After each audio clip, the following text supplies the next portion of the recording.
રાજ્યમાં ખાતરની અછત મુદ્દે સૌથી મોટા સમાચાર મળી રહ્યા છે। કેન્દ્રમાંથી આવેલા નવા જથ્થામાંથી ખાતર અપાશે। ખાતરની અછતવાળા જિલ્લામાં પહેલા ખાતર મોકલાશે। ગુજરાતને રોજ 8 થી 10,000 મેટ્રિક ટન ખાતરનો જથ્થો મળશે। ગુજરાતના કેન્દ્રો પર અત્યારે 1 લાખ મેટ્રિક ટન ખાતર ઉપલબ્ધ। ખેડૂતો કંટ્રોલ રૂમ પર ફોન કરી ખાતર મેળવવા માટે મદદ માંગી શકે છે। સરકારે ખાતર માટે તાલુકા જિલ્લા કક્ષાએ કંટ્રોલ રૂમ પણ બનાવ્યા છે।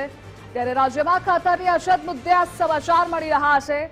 કેન્દ્રમાંથી આવેલા 9 જથ્થામાંથી ખાતર અપાશે અને આ મુદ્દે સંવાદદાતા નિકુંજ જોડાયેલા છે। નિકુંજ, રાજ્યમાં ખાતરની અછત છે અને તે મુદ્દે શું નિર્ણયો લેવાયા છે, શું મહત્વની અપડેટ?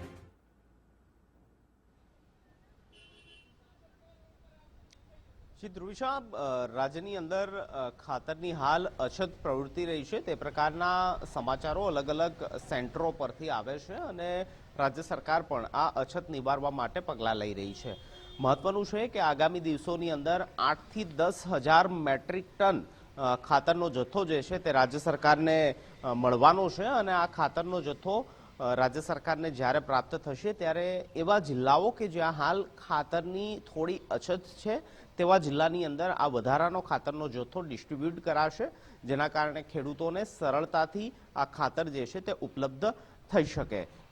ખાતરની એક તરફ તંગીની પરિસ્થિતિ છે, બીજી તરફ ખાતરની કાળાબજારની બાબતો પણ રાજ્ય સરકારને ધ્યાને આવી અને તેને લઈને આ કાળાબજારી રોકવા માટે રાજ્ય સરકાર તરફથી એક કમિટી બનાવી છે, જે ખાતર વિક્રેતા જે પણ સંસ્થાઓ છે ત્યાં તપાસ કરી રહી છે અને આ પ્રકારની ખોટી રીતે કાળાબજારની અંદર ખાતરનું વેચાણ જે થઈ રહ્યું છે તેને અટકાવવા માટેનો પ્રયાસ કરવામાં આવી રહ્યો છે। આ વચ્ચે 8 થી 10,000 મેટ્રિક ટન ખાતરનો જથ્થો રાજ્ય સરકારને આગામી દિવસોની અંદર ઉપલબ્ધ થશે, જે અછત જ્યાં પ્રવર્તે છે તે જિલ્લાની અંદર મોકલવામાં આવશે। હાલ રાજ્ય સરકાર પાસે 1 લાખ મેટ્રિક ટન ખાતરનો જથ્થો ઉપલબ્ધ છે। અલગ અલગ રાજ્યના ઝોન, અલગ અલગ ડિસ્ટ્રીબ્યુશન સેન્ટર જે છે ત્યાં 1 લાખ મેટ્રિક ટન જથ્થો જે છે તે પહોંચાડી દેવામાં આવ્યો છે, જેથી ખાતર ખેડૂતોને હાલના સ્થિતિની અંદર જ્યારે ખાતરની સૌથી વધુ જરૂરત ખેડૂતોને પડતી હોય છે ત્યારે ઉપલબ્ધ થઈ શકે।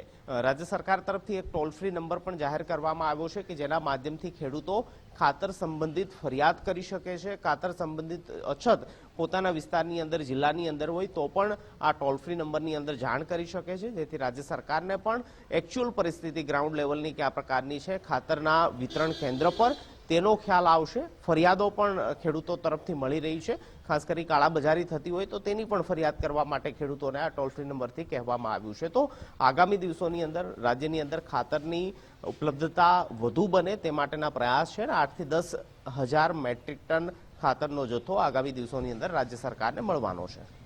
જી નિકુંજ, જોડાવા બદલ આભાર આપનો।